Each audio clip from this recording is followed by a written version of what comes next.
নিরঞ্জনং নিত্যমনন্তরূপম ভক্তানুকম্পাধৃত বিগ্রহম বৈ ঈশাবতারং পরমেশমিড্ডম তং রামকৃষ্ণং শিরসা নমামি।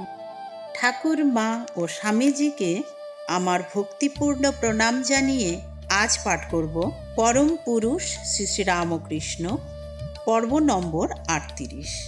মথুরায় গেল রামকৃষ্ণ, দাঁড়ালো ধ্রুব ঘাটে। স্পষ্ট দেখল সেই জন্মাষ্টমীর দৃশ্য। শিশু কৃষ্ণকে বুকে করে যমুনা পার হয়ে যাচ্ছে বসুদেব। দিন 15 ছিল মোট বৃন্দাবনে। ছিল বৈষ্ণব বেশে, গায়ে আলখাল্লা, পরনে ডোরকোপনি, কপালে, গলায়, বুকে, বাহুতে তিলক আঁকা, কাঁধে কাঁথার ঝুলি, কণ্ঠে তুলসী কাঠের মালা। বামনিকে বললে, কোথায় মরবে, কাশী না বৃন্দাবন? কাশী। তবে ফিরে চলো কাশীতে, সস্থানে গিয়ে অধিষ্ঠিত হও। কাশীতে এসে রামকৃষ্ণ বললেন, বীণা শুনব। মদনপুরায় মহেশ সরকার ওস্তাদ বীণাকার, দেশ বিদেশে প্রচণ্ড নাম ডাক। হৃদয় খবর নিয়ে এলো, চল তবে যাই ওস্তাদের বাড়িতে, বীণা শুনে আসি। মথুরবাবু বললেন, ওখানে যাবে কেন, তাকে এখানে ডেকে আনি।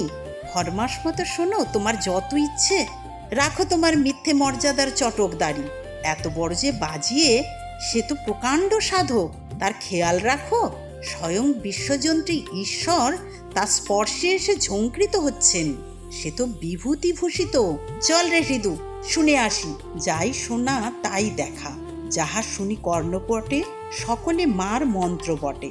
দুজনে এসে হাজির হলো মদনপুরায়, শটান মহেশ সরকারের বাড়িতে। মহেশ সরকার বাইরের ঘরেই বসেছিল। রামকৃষ্ণ বললে, বীণা শোনাও, এ যেন স্বয়ং বীণাবাদিনীর আদেশ। মহেশ সরকার বীণা তুলে নিল, ঝঙ্কার তুললে। সুরসাগরে অমৃতের ঢেউ খেলে গেল। মুহূর্তে ভাবাবেশে বিহ্বল হয়ে পড়ল রামকৃষ্ণ। বললে, মাগো, আমায় বেহুশ করে রাখিস নে, আমায় হুঁশ দে, আমি ভালো করে বীণা শুনি। রামকৃষ্ণ সমাধি ভূমি থেকে নেমে এলো অনুভূতির ভূমিতে, বাহ্যজ্ঞানের শেষ প্রান্তে। ঠায় 3 ঘন্টা বীণা শুনলে এক টানা। শুধু কি বীণা শুনলাম এই সমস্ত বিশ্ব সৃষ্টিটাই একটা অপূর্ব সুরঝঙ্কার। গ্রহে, নক্ষত্রে, বৃক্ষে, তৃণে, নীহারিকা থেকে ধূলি কণায়, প্রত্যেকটি পলায়মান মুহূর্ত কণায় বাজছে গীত ছন্দ, ছুটেছে ভুবন প্লাবনী সুর শৈবলিনী। যা শোনা তাই আবার দেখা। রামকৃষ্ণ দেখল সেই সুর শব্দ যেন একটা উজ্জ্বল চৈতন্যের মতো প্রতিভাত, যেন সূর্য উঠেছে রাত্রির আকাশে। ইন্দ্রিয়ের জগতে চৈতন্যের আবির্ভাব, হৃদাকাশে চিদাদিত্য। বীণার সঙ্গে সঙ্গে রামকৃষ্ণ গলা মিলিয়ে গান ধরল। মথুরবাবু বললেন, এবার গয়া যাব। তুমি যাবে? সর্বনাশ, গয়ায় গেলে দেহ কি আর থাকবে? জানো না আমার বাবার সেই স্বপ্নের কথা? তাই গয়ায় আর নামলেন না মথুরবাবু। জ্যৈষ্ঠ মাসের মাঝামাঝি সবাইকে নিয়ে ফিরে এলেন দক্ষিণেশ্বর। আবার সেই অনন্ত আনন্দ তীর্থ। রামপ্রসাদ গিয়েছে, এ সংসার ধোকার টাকি। রামকৃষ্ণ গাইলেন, এ সংসার মজার কুটি, ও ভাই আনন্দ বাজারে লুটি। বৃন্দাবনের রাধাকুণ্ড আর শ্যামকুণ্ড থেকে ধুলো নিয়ে এসেছে রামকৃষ্ণ। কিছুটা পঞ্চবটির চারদিকে ছড়িয়ে দিল, আর কতক পুতলে তার সাধক কুটিরের মধ্যে। এই সেই কুটির, যেখানে বসে হয়েছিল তার নির্বিকল্প সমাধি, হয়েছিল ব্রহ্ম সাক্ষাৎকার। ব্রহ্ম কেমন বলো না? ঘি খেয়েছিস তো? বলতো কেমন ঘি? কেমন ঘি না যেমন ঘি, তেমনি ব্রহ্মের উপমা ব্রহ্ম। তাকে বোঝাবো কি দিয়ে? সে পণ্ডিতের গল্প জানো না? এক রাজাকে রোজ ভাগবত শোনাতো, আর পড়ার শেষে রোজই রাজাকে জিজ্ঞেস করতো, রাজা বুঝেছ? আর রাজাও রোজ বলতো, আগে তুমি বোঝো। পণ্ডিত বাড়ি গিয়ে ভাবতো, রাজা অমন ধারা রোজ বলে কেন? ভাবতে ভাবতে জ্ঞান হয়ে গেল, শাস্ত্র পাণ্ডিত্য সব মিথ্যে, আসল হচ্ছে হরি পাদপদ্ম। বিবাগী হয়ে চলে গেল সংসার ছেড়ে। রোজ কত বক্তৃতা ঝাড়তো, আর যাওয়ার আগে বলে গেল 2টি কথা, এবার বুঝেছি। তাই বলি, কলকলানি ছাড়ো, যতক্ষণ ঘি কাঁচা থাকে ততক্ষণই কলকল করে। পাকা ঘি আর শব্দ নেই, খালি গাড়ুতে জল ভরতে গেলেই ভকভকানি ওঠে, কিন্তু ভরে গেলে আর শব্দ হয় না। বিচার বুদ্ধি কতক্ষণ? যতক্ষণ না তার আনন্দের খবর পাওয়া যায়। মধুপানের আনন্দ পেলে মৌমাছি আর ভন ভন করে না। আমি কাঁদতাম আর বলতাম, মা, বিচার বুদ্ধিতে বজ্রাঘাত হোক। শশধর পণ্ডিত জ্ঞানমার্গের পন্থী বললে, সে কি, আপনারও তবে ছিল বিচার বুদ্ধি? তা একটু আধটু ছিল বই কি। উৎফুল্ল হয়ে উঠল শশধর। বললে, তবে বলে দিন, আমাদেরও যাবে। আপনার কেমন করে গেল? ঠাকুর বললেন, অমনি একরকম করে গেল। আমি দুহাত ছেড়ে দিয়েছি। আমি বগলে হাত দিয়ে টিপি না। সেই এক বেয়ান এসেছিল আরেক বেয়ানের সঙ্গে দেখা করতে। ঘরের বেয়ান তখন নানা রঙের সুতো কাটছে। বাইরের বেয়ানকে দেখে ভারী খুশি। কতদিন পরে এলে, যাই তোমার জন্যে কিছু জল খাবার আনি গে। যেই জল খাবার আনতে গেছে, সেই ফাঁকে বাইরের বেয়ান একতারা রঙিন সুতো বগলের তলায় লুকিয়ে ফেললে। জল খাবার নিয়ে এসে ঘরের বেয়ান বুঝতে পারলে বাইরের বেয়ানের কাণ্ডখানা। তখন সে এক ফন্দি ঠাউরালে। বললে, কতদিন পরে এলে, এসো আজ দুজনে একটু আনন্দ করি। কি আনন্দ! এসো দুই বেয়ানে নৃত্য করি। ভালো কথা। দুই বেয়ানে নাচতে লাগলো। ঘরের বেয়ান দেখলে বাইরের বেয়ান হাত না তুলেই নৃত্য করছে। হাত না তুলে নাচ কি একটা নাচ? ঘরের বেয়ান তখন বললে, এমন আনন্দের দিনে এসো আজ হাত তুলে নাচি। ভালো কথা। কিন্তু বাইরের বেয়ান এক হাতে বগল টিপে আর এক হাত তুলে নাচতে লাগলো। ও আবার কেমন নৃত্য! এসো দুহাত তুলে নাচি। এই দেখো, ঘরের বেয়ান দুহাত তুললে। বাইরের বেয়ান যে কেসে তেমনি বগল টিপে এক হাত তুলেই সে নাচতে লাগলো। বললে, যে যেমন জানে বেয়ান, আমি কিছুই জানি না। আমি তাই দুহাত ছেড়ে দিয়েছি। আমার সরল শরণাগতি। তীর্থ থেকে ফিরে এসে রামকৃষ্ণের শুধু সেই তীর্থ ভ্রমণের কথা, তাছাড়া আবার কি। মাতাল মদ খাওয়ার পর কেবল আনন্দেরই কথা কয়। কি পেলেন তীর্থ করে? কি পেলাম? জ্ঞান পেলাম। যতক্ষণ বোধ যে ঈশ্বর সেথা, ততক্ষণ অজ্ঞান। যখন হেথা, তখনই জ্ঞান। যা মন চায় তারই পিছে যায়, কিন্তু ছুটতে হবে কেন? যা মন চায় তাই মনের মাঝখানে। যা হাত চায় ধরতে, তাই হাতের কাছাকাছি। তামাক খাবে, তাই গেছে প্রতিবেশীর বাড়ি টিকে ধরাতে। ঢের রাত হয়েছে, প্রতিবেশী ঘুমে অচেতন। অনেক ধাক্কাধাক্কি, অনেক হাঁক ডাক। ঘুম ভেঙে গেল প্রতিবেশীর। দরজা খুলে অবাক হয়ে গেল। এ কি, এত রাতে কি মনে করে? আর কি মনে করে? তামাক খাবো, কিন্তু টিকে ধরাবার দেশলাই নেই। তারই জন্য এত কষ্ট, এত হইহুল্লা।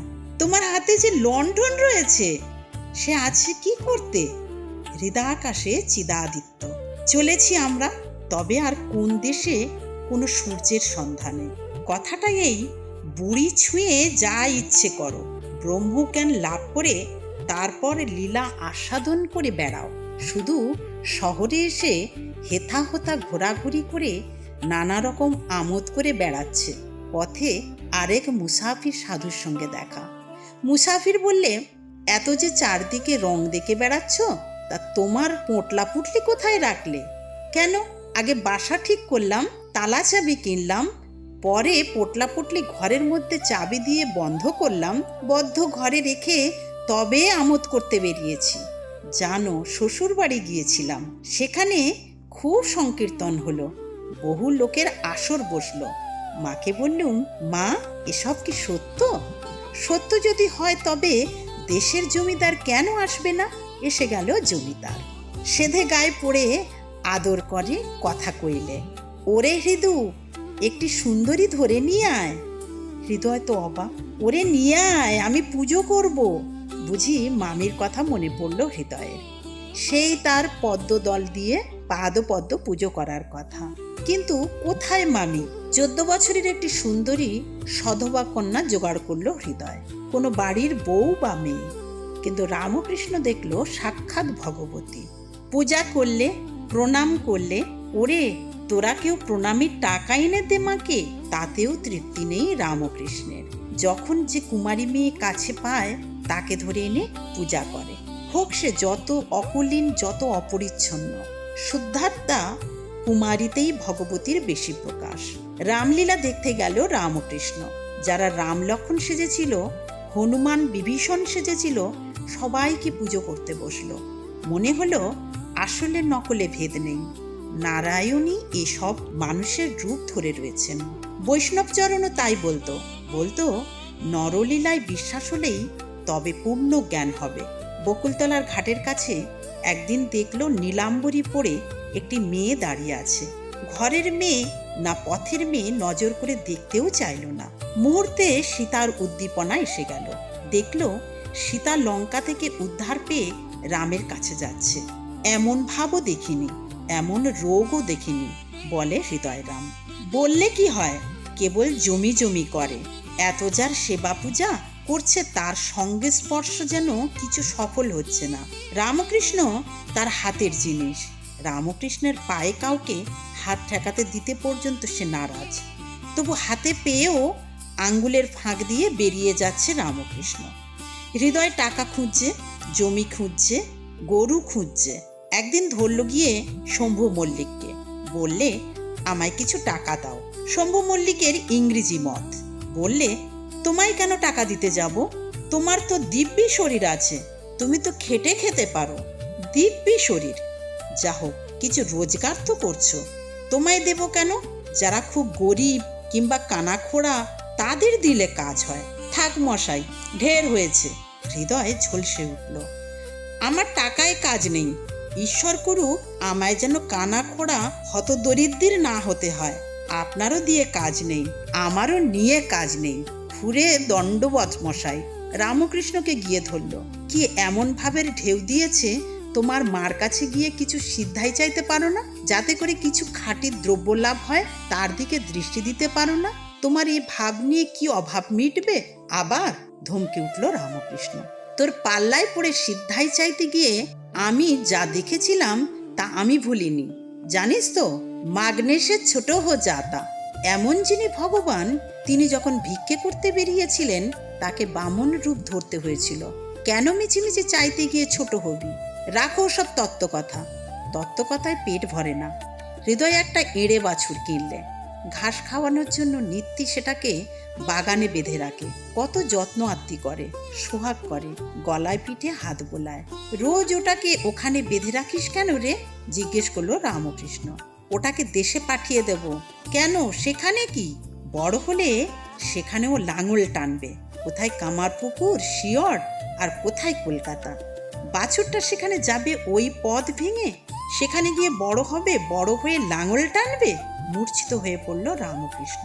এরই নাম মায়া, এরই নাম সংসার। চালের আড়তে বড় বড় ঠেকের মধ্যে চাল থাকে, যাতে ইঁদুর ওই চালের সন্ধান না পায়। আড়তদার একটা কুলোতে করে খই মুরগি রেখে দেয়। ওই খই মুরগি খেতে মিষ্টি, ইঁদুরগুলো তাই সমস্ত রাত কড়র মড়র করে খায়, চালের সন্ধান আর পায় না। ওরে, মায়াকে চিনতে চেষ্টা কর। মায়াকে যদি চিনতে পারিস, মায়া আপনি লজ্জায় পালাবে। হরিদাস বাঘের ছাল পরে একটা ছেলেকে ভয় দেখাচ্ছিল। ছেলেটা বললে, আমি চিনেছি, তুই আমাদের হরে। হরিদাস হাসতে হাসতে চলে গেল। হরিদাসকে চিনবে না হৃদয়? তার বাঘের ছালেই সে মাতোয়ারা।